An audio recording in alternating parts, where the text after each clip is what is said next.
Hi again, it's Greg Hughes from 90-Second Website Builder. This is a video about video. In fact, this is a video that is by request. Someone asked me this question today about putting video on your website that's not a YouTube video, because I do have a tutorial there that shows you how to put a YouTube video on your page, which is extremely simple, but it's also simple to do even if you're using video that's not YouTube based. However, there are some significant differences, and so I'm going to show you a few of those. Under the Media tab in the toolbox, you'll see a lot of different types of video tools. The first one is called Flash. And use this tool like any other tool you would use in 90-second. You simply drag it into place onto your canvas. What you would need to do then is double click and then locate a Flash movie. This particular tool plays Flash movies. So when I go to find a video on my computer, I would need to find what's called an SWF file, or a shockwave file they used to call it.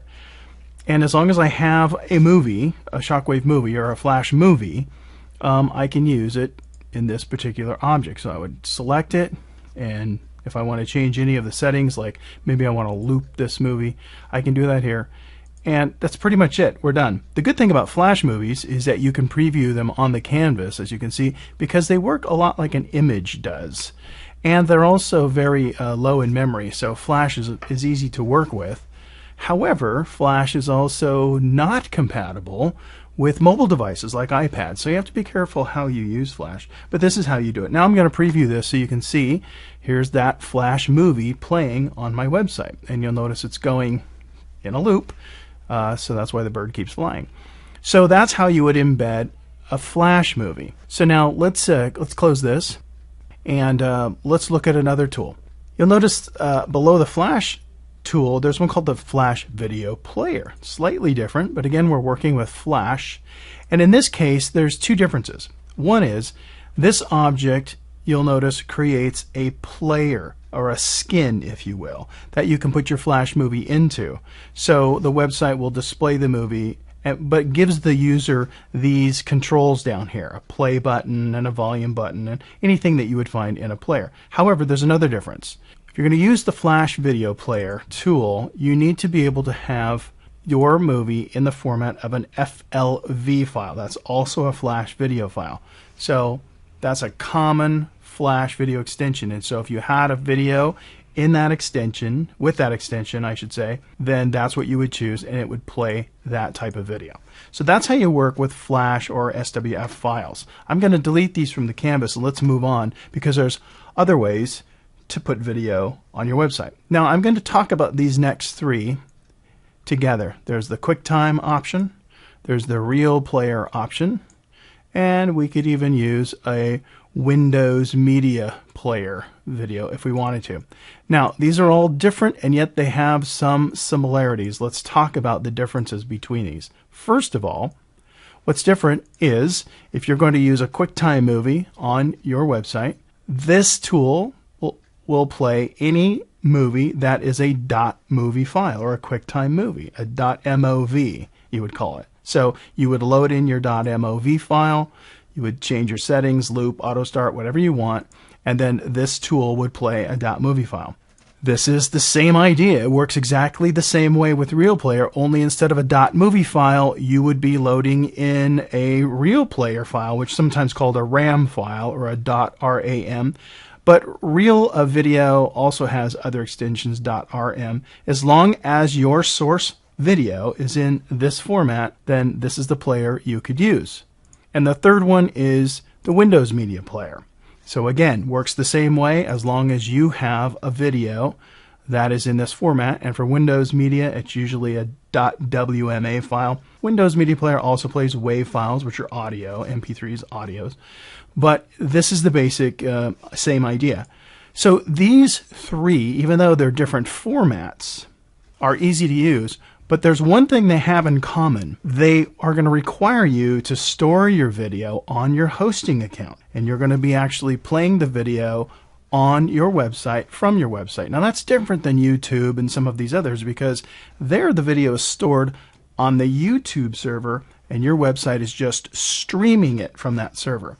With Flash, you're also storing the video on your server or on your hosting account, but Flash videos have a tendency to be very small and compressed, and they don't take up a lot of space unless you had a huge movie file. But Flash is usually pretty easy to store in your web hosting account because it's like an image.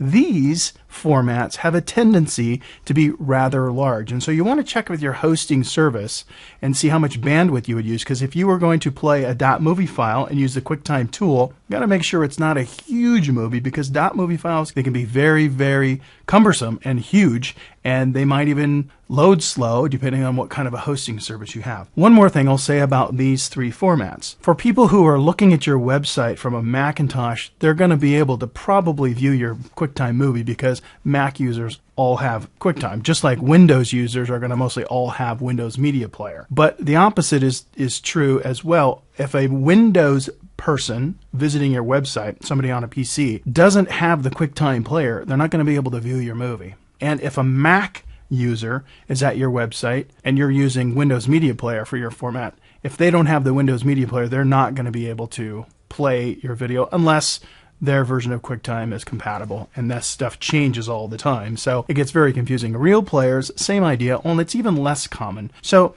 one of the disadvantages of using these players, or rather these formats, is that they're not compatible with everybody, and so it's a little bit difficult. And the other disadvantage is, again, you would be hosting these movie files, the source files, on your web hosting account, which may be fine for you, especially if they're small movies.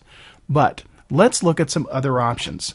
So we talked about Flash, we talked about the other three, and then of course there's the YouTube option. Now I made a separate video about that because YouTube is the most common way for people to put a video on their website, and I'll show you very quickly because I don't want to bore you with too many videos about this. But to do this, you simply paste in the address of the YouTube video. So if I was to go to YouTube, which I'll do here, and I find a video that I want to put on my website, I would go up to the YouTube URL right here of this video.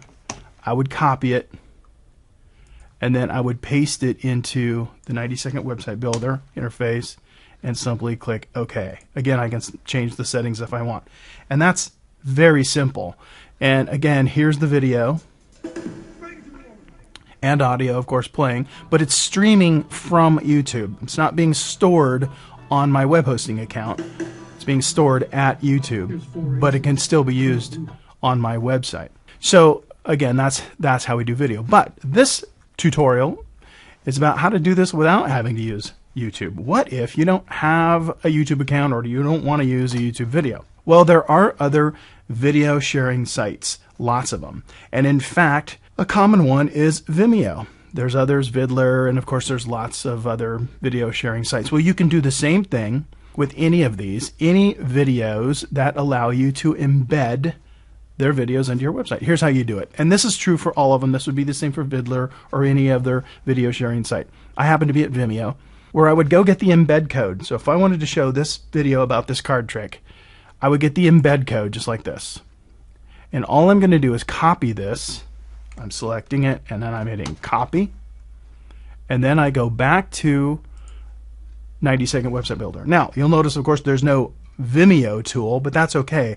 What we're going to use is just the generic HTML tool, because what I'm doing is I'm pasting HTML code onto my page. So with the HTML tool, I drag it out here, I double click, and I'm going to simply paste that Vimeo code just like that.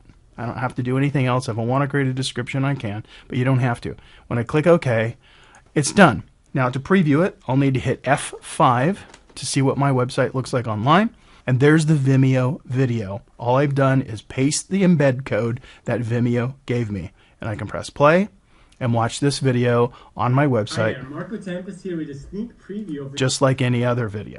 So the same would be true for any video sharing site. So as you can see, you've got a lot of video options.